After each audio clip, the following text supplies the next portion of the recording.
신약의 새날이 밝아올 때에 여명의 빛처럼 한 사람이 등장합니다. 바로 세례 요한 이야기입니다. 우리는 신학적으로 신약의 시작은 예수님부터라고 구분합니다만 신약의 이야기의 시작은 요한부터 시작하죠. 왜냐하면 세례 요한이 바로 예수님의 오심을 예고하고 준비하는 앞잡이의 역할을 했기 때문입니다. 이때는 역사적으로 보자면 이스라엘 나라는 참으로 비참하고 어두운 시대 속에 갇혀 있던 시절이었습니다. 수백 년 전부터 이미 그들은 포로 생활 그리고 지배당하는 생활을 하고 있었죠. 헬라 제국에 200년이 넘도록 200년 동안 지배를 당하고 로마에 지배받아서 여전히 짓밟히고 있는 지금 시대, 영적으로는 말라기 선지자의 선포 이후에 하나님의 침묵이 400년간이나 지금 지속되고 있는 시기, 바로 그러한 침묵의 시기에 이스라엘을 호령하던 세력들은 바리새인, 사두개인, 열심당, 에세네파 등등의 여러 파벌로 이스라엘을 이끌어가고 있었습니다. 백성들은 누구에게 마음을 둬야 할지 모를 어려움에 갈팡질팡하던 그런 시기였습니다.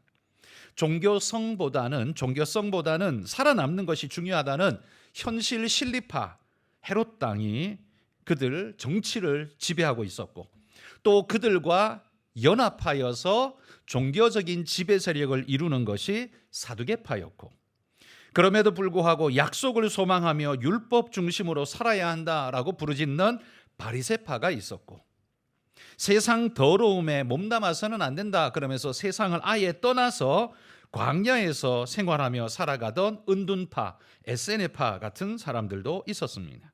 백성들도 각자가 무엇에 중심을 두느냐에 따라 아마도 그 각 파별에 가까운 삶을 살았을 거라고 생각됩니다. 그런데 그 모든 파벌과 상관없는 한 사람이 지금 등장하는 겁니다. 그 사람은 제사장 가문이었기에 계파로 따지자면 사두개파입니다.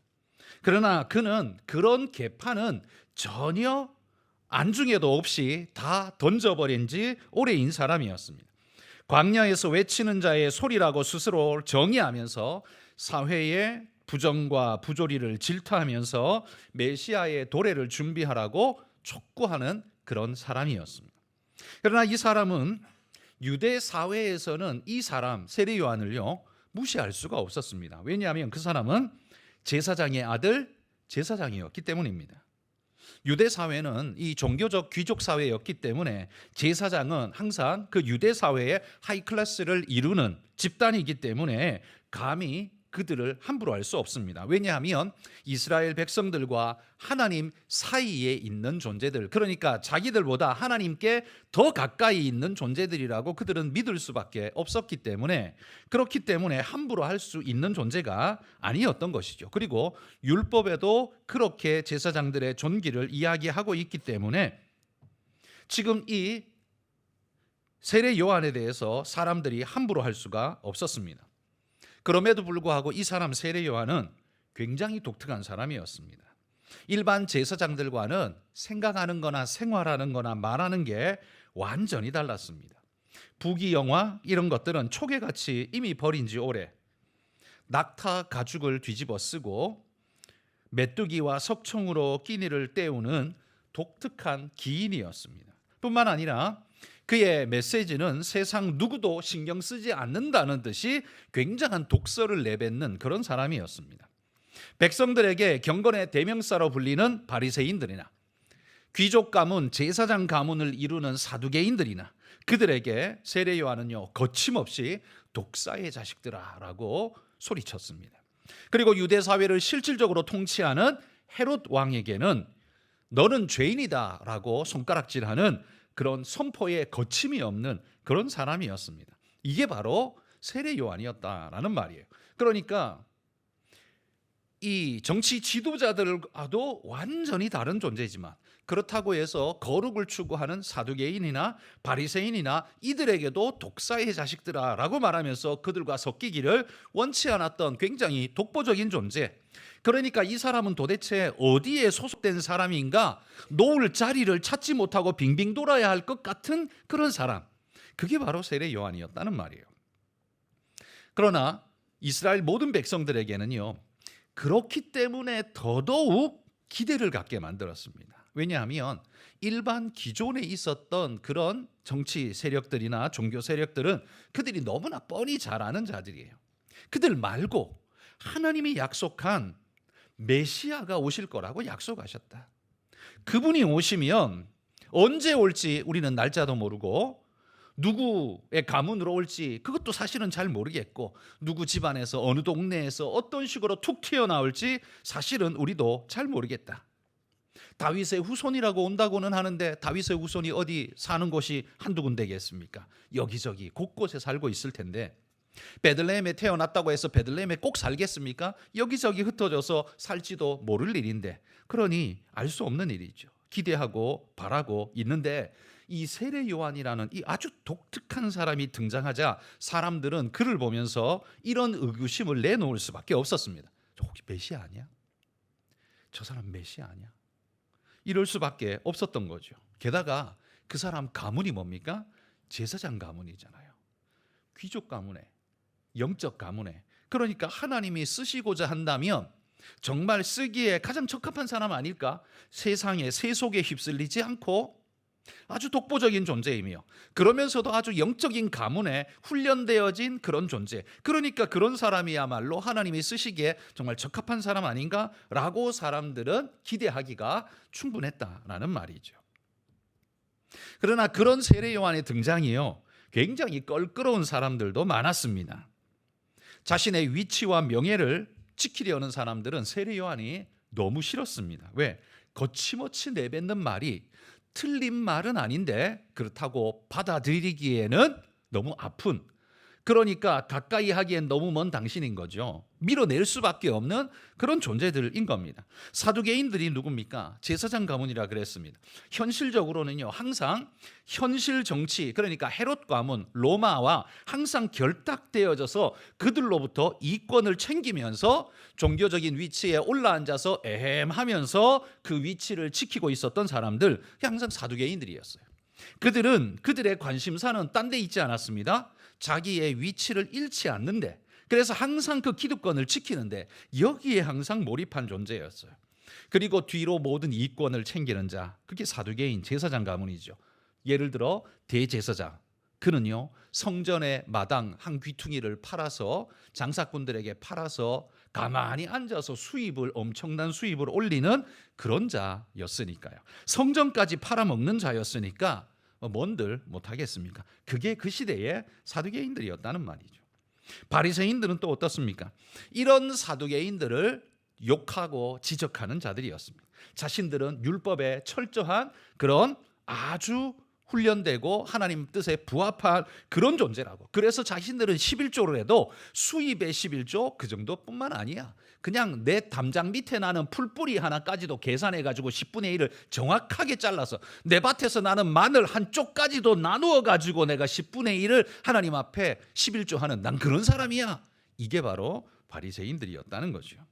그러나 여러분, 바리새인이나 사두개인이나 도찐개찐이었습니다. 왜냐하면 사두개인은 물질과 권력을 탐하는 자들이었지만 바리새인들은요, 뭘 탐했습니까?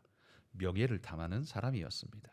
사두개인들은 물리적인 걸 추구했지만 바리새인들은 항상 명예적인, 비물질적인 것이지만 항상 그것을 추구했습니다. 그러니까 둘 다 어떤 사람들이냐면, 둘 다 전부 다 자기를 높이고 자기를 영광스럽게 하는 그런 존재들일 뿐입니다. 모양은 다르지만 결국 같은 종자다라는 이야기인 거죠. 그러니 세례 요한이 이들을 가만둘 리가 없었던 거죠. 그러니까 이 세례 요한의 존재 자체가 너무 거슬리는 거죠. 세례 요한 존재 자체가 너무 거슬리는 거예요. 그래서 이 세례 요한에게 사람들을 보냅니다. 보내어서 묻게 합니다. 네가 누구냐? 묻습니다. 네가 누구냐? 여러분, 이 질문은 무엇에 대한 질문일까요? 네가 누구냐? 신분에 대한 질문일까요? 제사장 가문인 줄 아는데 그러면 이름을 묻는 걸까요? 네가 누구냐? 너 이름 뭐야? 그걸까요? 사가랴의 아들 요한이라는 걸 이미 아는데 그럼 뭘 묻는 걸까요? 그건요, 딴 게 아니라 자격을 묻는 겁니다. 네가 그렇게 지금 해도 되는 자격이 있느냐? 누가 그 자격을 줬느냐? 그 이야기를 묻는 거지요. 그리스도도 네 말대로 네가 그리스도도 아니랬지, 엘리야도 아니랬지, 너 그 선지자도 아니랬지. 그럼 네가 왜 세례줘? 네가 뭔데 함부로 그런 일을 해? 라고 지금 쏘아붙이고 있는 거예요. 꺾어 버리려고 사람들을 보내어서 지금 주저앉히려고 이렇게 지금 말하고 있는 겁니다. 여러분, 유대 사회의 양대 세력이었던 사두개파와 바리새파가 이렇게 한다면 이건 뭐 쉽게 말하면 그냥 지금 우리나라로 치자면 이 민주당하고 이 국민의힘 둘이서 지금 난리를 치는 거예요. 그 나머지는 소수잖아요.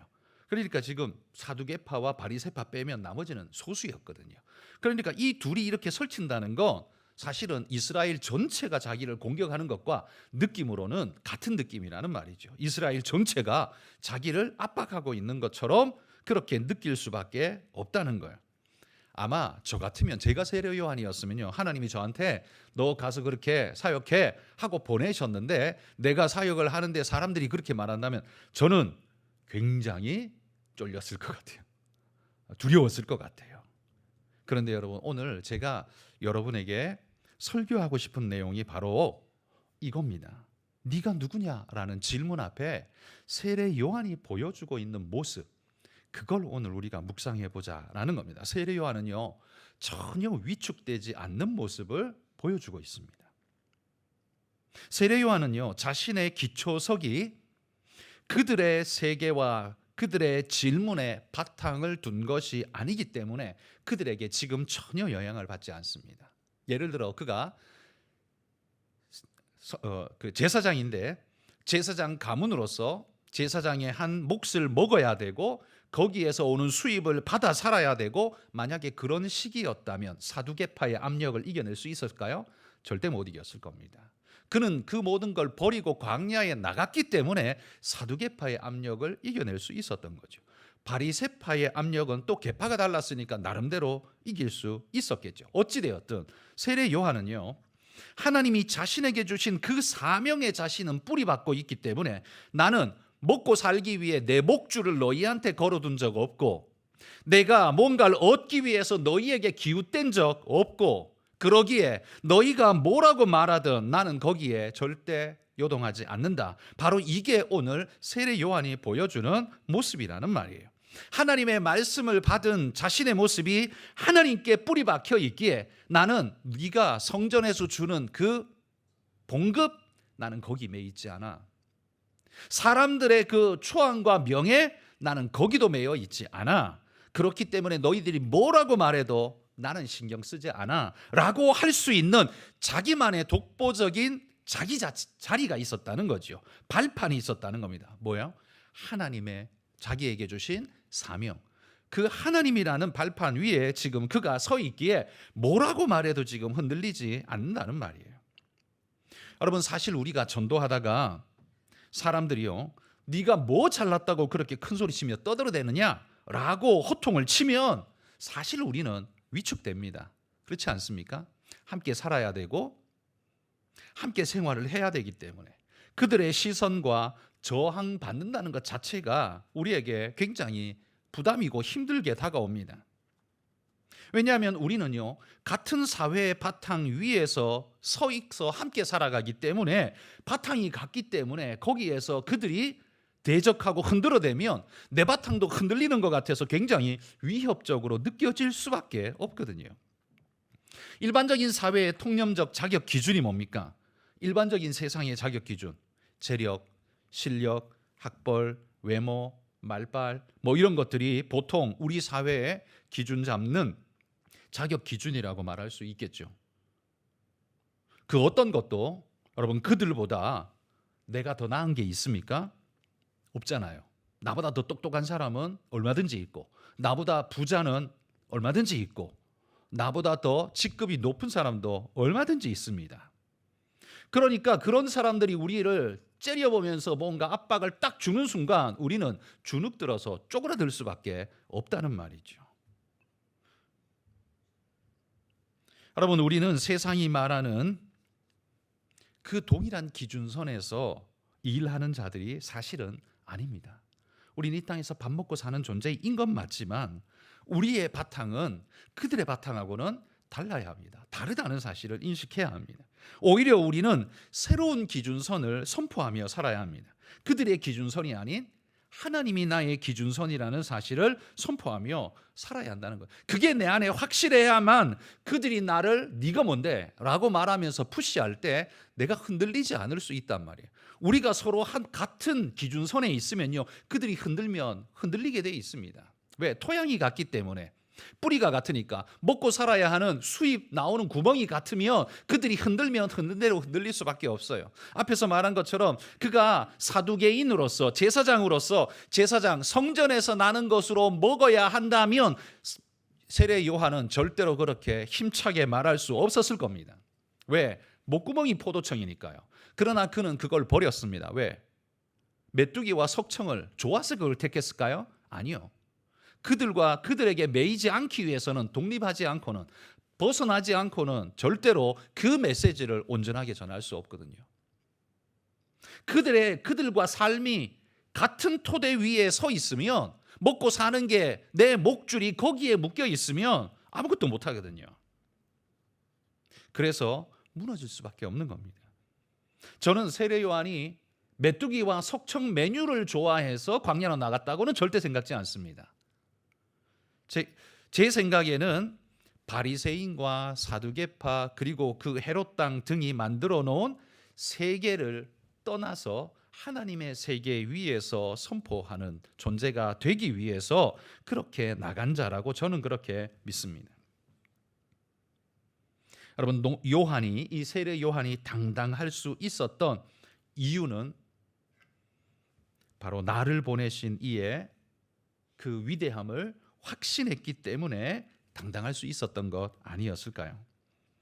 허접한 그들이 제사장 무리든 바리새인이든 헤롯이든 간에 허접한 그들이 아무리 찔러낸다고 해도 나를 보내신 그 하나님 앞에 그들은 아무것도 아니라는 사실을 너무나 확신하니까 그들이 뭐라고 말해도 흔들리지 않을 수 있었다라고 저는 생각합니다.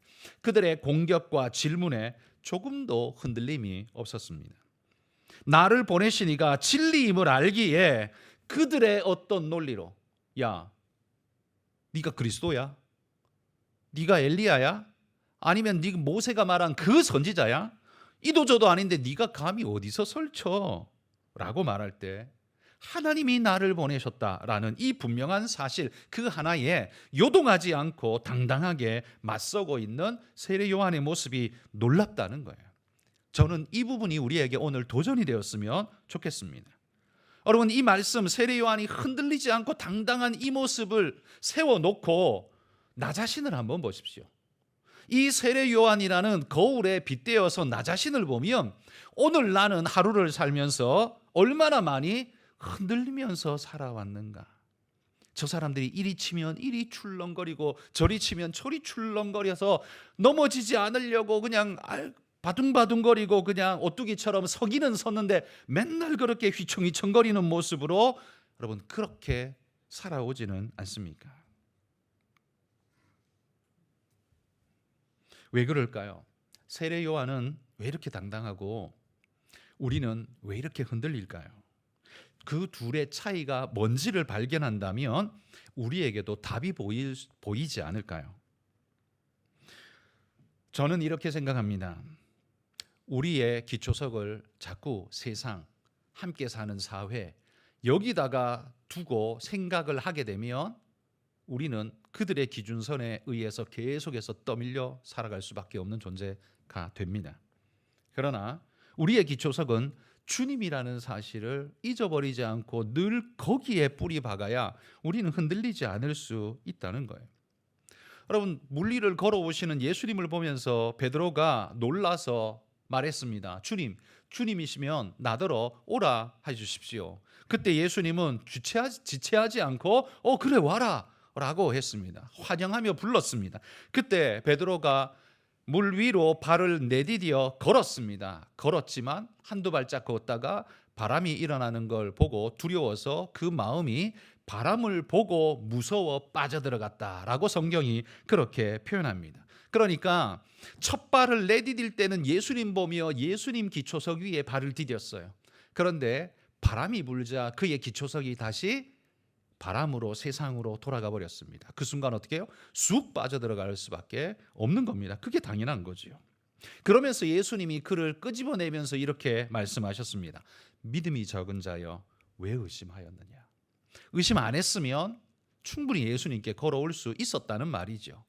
네가 내 위에 기초석, 나라는 기초석 위에 네가 서 있어서 두려움 없이 나만 보고 왔다면 너는 절대 물에 안 빠졌을 거다. 그러나 네가 나 보고 시작했다가 바람 보고 빠져들어갔다. 갈라디아서에 보면 바울이 갈라디아 성도들에게 그렇게 책망하거든요.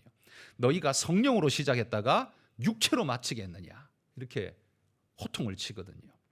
우리는 믿음으로 잘 시작했다가도 사람들이 푸시하고 삶이 어려움이 오고 경제적인 무슨 문제를 만나고 혹은 안 생기던 질병과 사고가 터지면 뭐가 잘못됐나 보다 하면서 우리는 두려움에 빠져서 세상에 흔들리는 대로 그냥 흔들리는 그런 모습에 빠져들어가지 않습니까? 물에 빠져들어간 베드로 같은 모습을 우리는 늘 보입니다. 바로 이 부분, 이게 오늘 우리가 봐야 한다는 거예요. 지금 세례 요한은요, 예수님 보면서 계속 물 위를 뚜벅뚜벅 걸어가고 있는 그 모습이에요. 그런데 우리는 뭐예요? 한두 발짝 걷다가 쑥쑥 빠져들어가고 있는 지금 그 모습이라는 말입니다. 여러분, 우리는 이걸 부끄러워해야 할 것입니다. 바리새인만큼 경건하지 못해서, 사두개인만큼 사회적 명문가가 아니기 때문에 그래서 부끄러워하라는 말이 절대로 아닙니다. 그들보다 우리는 잘난 것도 없고 부자도 아니고 학벌이 좋지도 않고 똑똑하지도 못하지만 우리가 부끄러워해야 될 건 뭐냐 하면 그들의 한마디에 하나님이라는 주님이라는 내 기초석을 내버리고 자꾸만 그들의 바닷속으로 빠져들어가고 있는 내 모습을, 그걸 부끄러워해야 한다는 말이에요. 갈라디아서에 바울이요 베드로를 꾸짖는 장면이 나옵니다.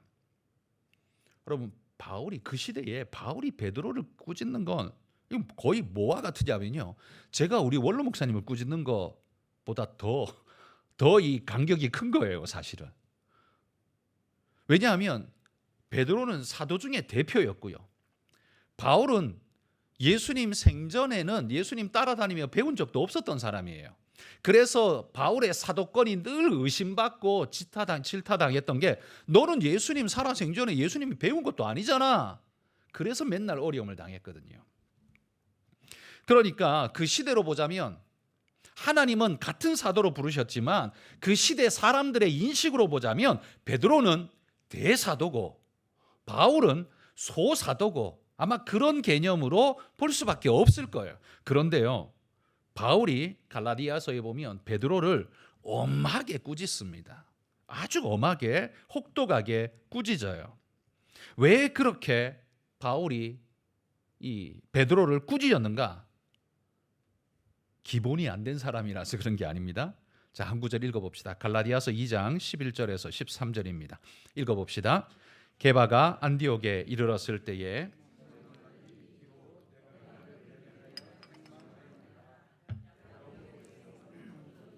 이르기 전에 게바가 이방인과 함께 먹다가 그들이 오매 그가 할례자들을 두려워하여 떠나 물러가매 남은 유대인들도 그와 같이 외식함으로 바나바도 그들의 외식에 유혹되었느니라. 베드로가요 예루살렘에 있다가 안디옥을 방문해서, 안디옥은 이방 땅 아닙니까?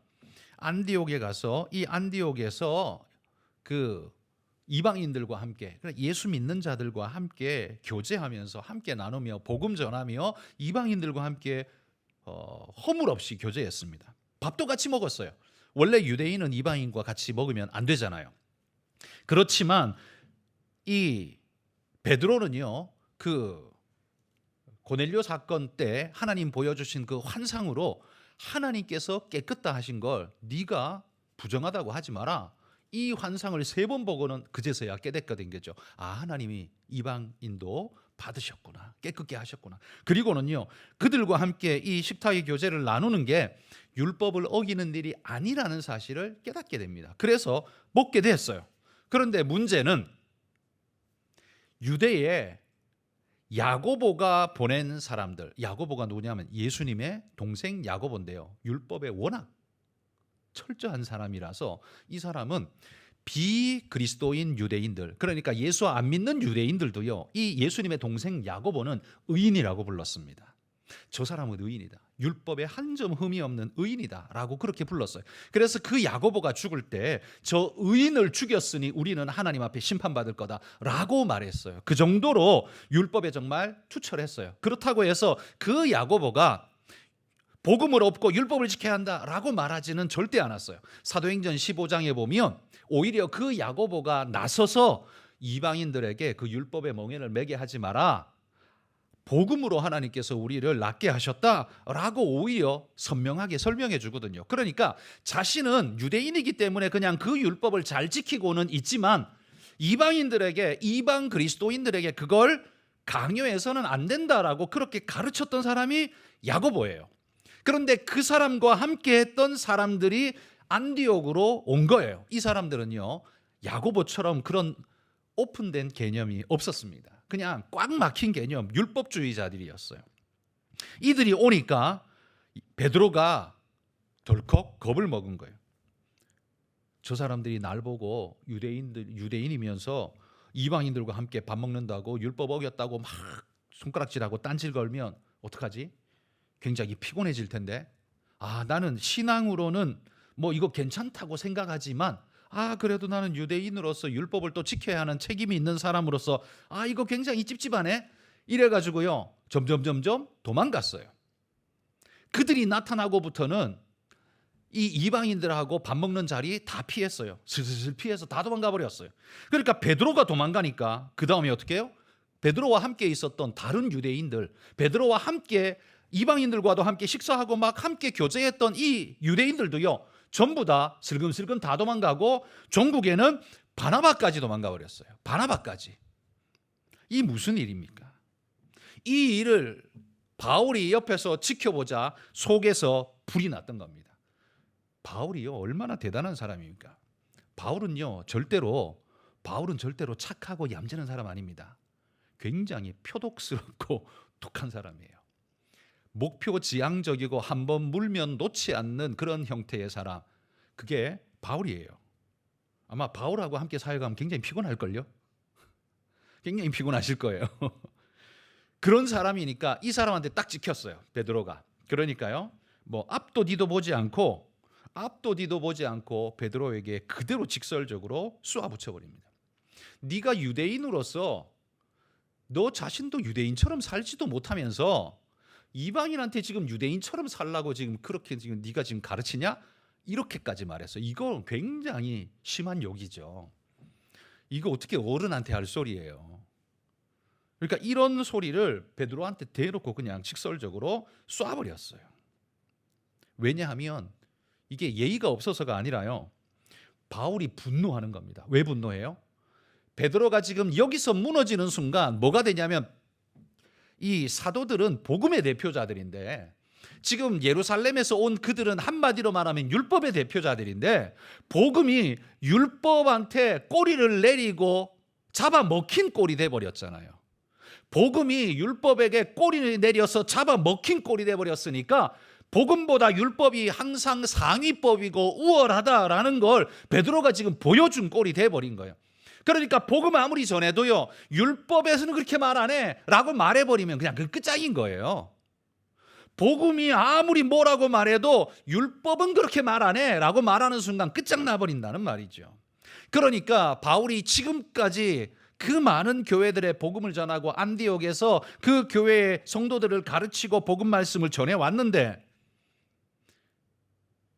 그것이 지금 다 물거품이 되고 예수님이 나를 구원하사 나를 살리시며 이방인을 구원하라고 보내셨는데 이방인을 전부 유대인같이 만들라고 지금 베드로가 지금 그 일을 하고 있는 게 돼버린 거잖아요. 그러니까 바울이 분노하는 겁니다. 바울이 볼 때는 베드로가요, 너무 비겁해 보였고 예수님을 3번이나 부인했던 그때만큼이나 치명적인 실수를 지금, 어찌 보면 그때보다 더 치명적인 실수를 지금 하고 있다라고 생각한 거죠. 그래서 거침없이 쏘아붙인 겁니다. 여러분, 베드로는 왜 무너졌을까요? 복음을 몰라서 무너졌을까요? 복음 알잖아요. 왜 무너졌을까요? 그럼 반대로 오늘 본문에 세례 요한은 사실 예수님의 복음을 아직 듣기도 전인데 어떻게 이렇게 당당할 수 있을까요? 세례 요한은 어떻게 안 무너지고 이렇게 견딜 수 있을까요? 이 둘의 차이를 생각해 본다면 여러분, 우리가 어떤 데 발판을 두어야 하는지에 대한 답이 나올 수 있을 겁니다. 한 구절 더 봅시다. 마태복음 7장 24절에서 27절 읽습니다. 그러므로 누구든지 나의 이 말을 듣고 행하는 자는 그 집을 반석 위에 비가 내리고 창수가 나고 바람이 불어 그 집에 부러치되 무너지지 아니하나니 이는 반석 위에 놓은 까닭이요 나의 이 말을 듣고 행하지 아니하는 자는 그 집을 모래 위에 지은 어리석은 사람 같으리니 비가 내리고 창수가 나고 바람이 불어 그 집에 부딪힘에 무너져 그 무너짐이 심하니라. 여러분, 우리가 세상에서 무너지는 이유가 뭡니까? 돈이 없어서 무너지는 게 아니잖아요. 실력이 모자라서 무너지는 게 아니잖아요. 모래 위에 집을 지었기 때문에 무너지는 겁니다. 기초석을 버리면 무너질 수밖에 없습니다. 예수님 바라보다가 바람 바라보면 빠질 수밖에 없어요. 복음을 바라보다가 율법을 생각하니까 쑥 지금 빠져들어가는 베드로의 모습을 생각해 보십시오. 여러분, 우리는 세상과 함께 공생하며 살고 있기 때문에 공유하는 삶의 바탕이 있습니다. 그러다 보니까 자연스럽게 세상에만 나가면 우리는 그들이 생각하는 기준에 맞춰서 생각하고 행동할 수밖에 없는 요소들을 가지고 있습니다. 우리는 말씀을 사랑하고 하나님을 사랑하지만 세상에만 나가면 우리와 그들이 묶여 있는 요소들이 있어요. 연봉, 직급, 학벌, 재력, 인기, 실력, 이런 등등의 그들의 관심사, 우리도 함께 공유하는 그것, 거기에 맞춰 살아가야 하는 어떤 걸 가지고 있단 말이죠. 그런데 우리가 무게중심을 거기에다가 두면 어떻게 해요? 이게 모래 위에 집을 지은 자가 된다는 말입니다. 죄에다가 집 지었다라고 예수님 말하지 않았어요. 모래 위에. 우리를 지켜주지 못하는 것에다가 우리의 기초를 쌓으면 그렇게 된다는 겁니다. 여러분, 우리는요, 성경에서 믿음을 보고 믿음의 집이 지었습니다. 그 집은 굳건히 가지고 살아갑니다. 여러분, 주일마다 교회 오시죠? 그래도 신앙은 버리지 않으려고 나름 애를 쓰시죠? 여러분은 믿음의 집이 있어요. 그런데 문제는 그 집을 어디다가 올려놓고 계십니까?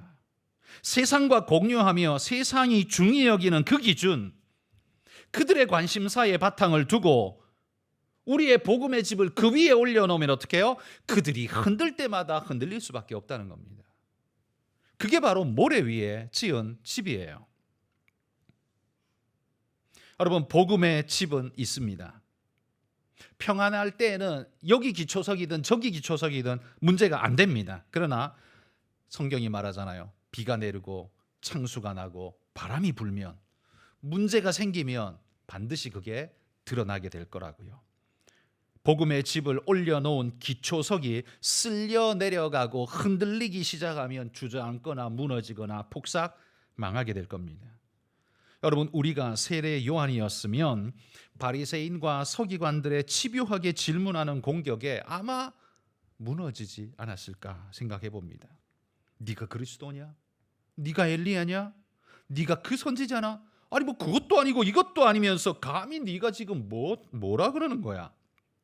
이 말에 우리는 아마 할 말을 잃고 깨갱했을지 모릅니다. 여러분, 우리는 기억해야 합니다. 우리의 기초석이 흔들리면 우리가 전하는 메시지도 흔들리게 됩니다. 요한은 그 기초석이 흔들리지 않았기에 그 메시지가 흔들리지 않았습니다. 그래서 사탄이 복음을 허무는 가장 쉬운 방법은 뭐냐 하면 메신저를 무너뜨리는 방법입니다. 복음을 없앨 수는 없어요. 복음을 없앨 수 없는 대신에 사탄이 쓰는 방법은 그 메신저를 무너뜨리는 거예요. 그러니까 복음 잘 전하는 목사님을 성추문에 빠뜨려 버리면 어떻게 해요? 그가 전하는 모든 것은 다 거짓말이 되는 거예요. 그렇잖아요? 성도들도 똑같습니다. 저 목사님이 저렇게 하다가 성추문에 쓸려 넘어갔어요. 무너지는 건 한순간이잖아요. 무너졌어요.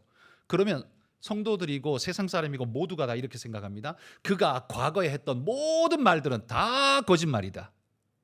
그러면 복음이 통째로 다 거짓이 되는 거죠. 그러니까 사탄이 우리를 무너뜨리는 가장 쉬운 방법은요, 복음을 굳이 대적할 필요 없어요. 메신저를 공격하면 돼요. 그 사람만 무너뜨리면 돼요. 그 사람만 흠집내면 돼요. 그래서 여러분, 목사가 자기를 지키는 건 그 복음을 지키는 거예요. 그건 율법주의 아니에요.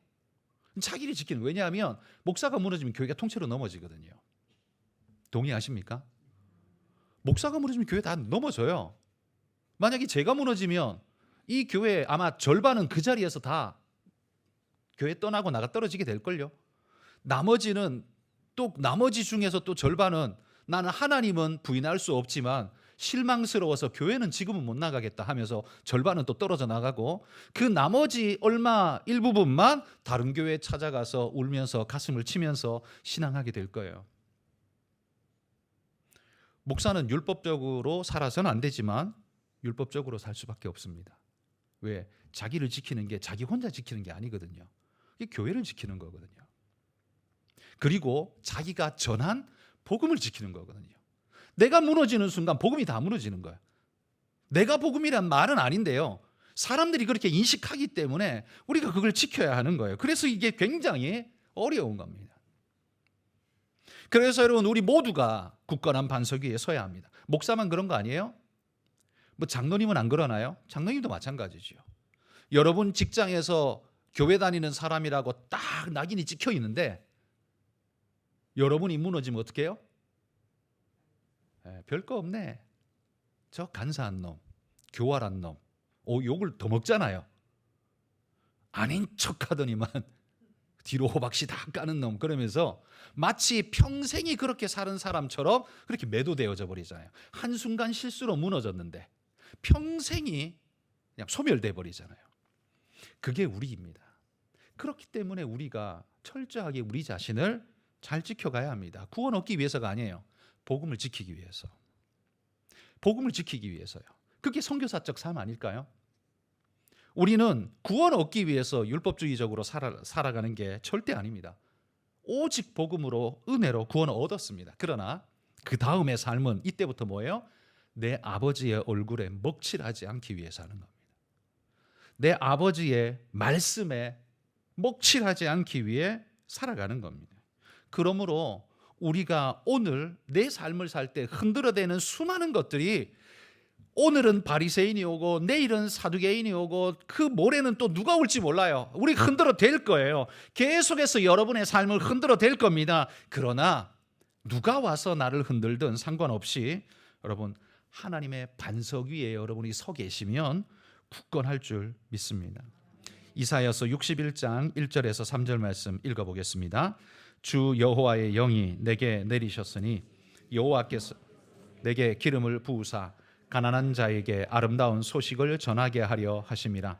나를 보내사 마음이 상한 자를 고치며 포로된 자에게 자유를, 갇힌 자에게 노임을 선포하며 여호와의 은혜의 해와 우리 하나님의 보복의 날을 선포하여 모든 슬픈 자를 위로하되 무릇 시온에서 슬퍼하는 자에게 화관을 주어 그 죄를 대신하며 기쁨의 기름으로 그 슬픔을 대신하며 찬송의 옷으로 그 근심을 대신하고 그들이 의의 나무 곧 여호와께서 심으신 그 영광을 나타낼 자라 일컬음을 받게 하려 하십니다. 아멘. 내가 복음이라는 말은 아닙니다. 하나님이 내게 기름 부으사 전달자로 삼으시고 명하셨으니, 여러분, 내가 재력이 얼마든 학벌이 얼마든 직급이 얼마든 그런 건 아무런 이유가 되지 않는다는 거예요. 오직 나를 보내신 이의 권세와 능력에 기초하여 나는 선포하기만 하면 되고 그 말씀 위에 굳건히 서 있으면 된다는 겁니다. 여러분, 오늘 우리는 무엇에 주목하고 살아가는지를 봅시다. 대부분의 신앙인들은요, 제가 보건대 죄송합니다만 80~90%는 세상의 패턴 위에 자기 몸을 얹어놓고 하나님에게서 은혜를 한 개씩 이렇게 쏙 뽑아서 여기서 사는 거예요. 토양은 어디예요? 세상이에요. 이게 현대 그리스도인들의 80~90%입니다. 교회 안 빠지고 잘 출석하는 사람들, 나는 평생에 교회 빠져본 적 없어 라고 말하는 사람들, 이렇게 사는 사람들이 대부분이에요. 근데 자신이 여기 있는지 몰라요. 여기 있으면요 반드시 무너집니다. 왜? 모래 위에 집 지은 것처럼 창수가 나고 바람이 불면 쉽게 무너져요. 여기 있으면 안 되고 말씀 위에 있어야 돼요. 여기 있는 게 죄입니까? 죄는 아니에요. 그래서 사람들이 무뎌지는 겁니다. 죄가 아니라서. 근데 그건 자리가 아니에요.